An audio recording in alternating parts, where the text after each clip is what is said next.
Welcome back. To follow up on the news of the now passed tax reform, we want to get a better understanding of just how it will affect you. Joe Clark, certified financial planner, is with me.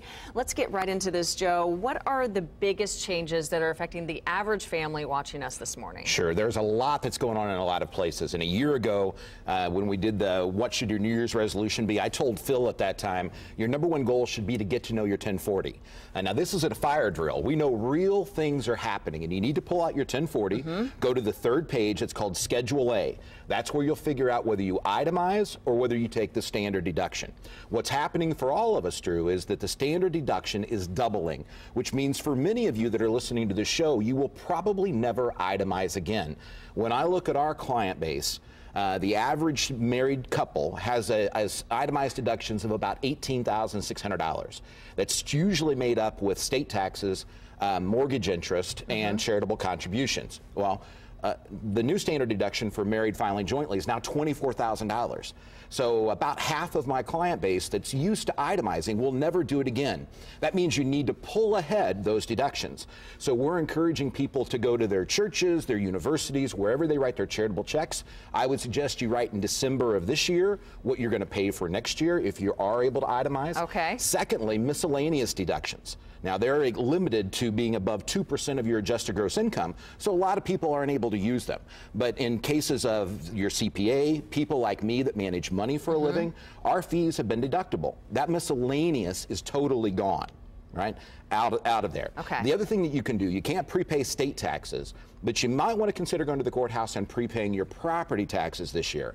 There's a limit now to $10,000 that you can itemize on state and property taxes. Many of you will be above that, especially in the nicer areas of Indianapolis. Okay. So we have some other details included in this: personal exemption, the child tax, things like that people need to know about some changes. The personal exemption is gone. So the $4,050 you got for all the kids you had, that part of the equation is gone. Here's what people need to understand, Drew, and please be very, very careful. My career started with the 1986 tax change. So I feel like here I am 30 years later getting to do this again. Oh, yeah. And it's going to come quickly, and most people are going to miss the opportunities in these next couple weeks. But I used to tell my Purdue students, when I taught at Purdue for 7 years, that Google is data sensitive, not date sensitive. We've already had a major release from a major accounting publication that goes to CPAs last night that had to retract everything that they wrote because it was wrong. Yeah. A lot of what you've heard, a lot of what you find on the internet is wrong. So be careful and make sure that the date is up to date. The bill was actually put into place at 5:30 last Friday night. So look for that date. Very careful research. Yeah. Talk to experts. Just get yourself even the experts, informed. to a degree, are doing their own research. We're kind of mixed. It's 1,097 pages.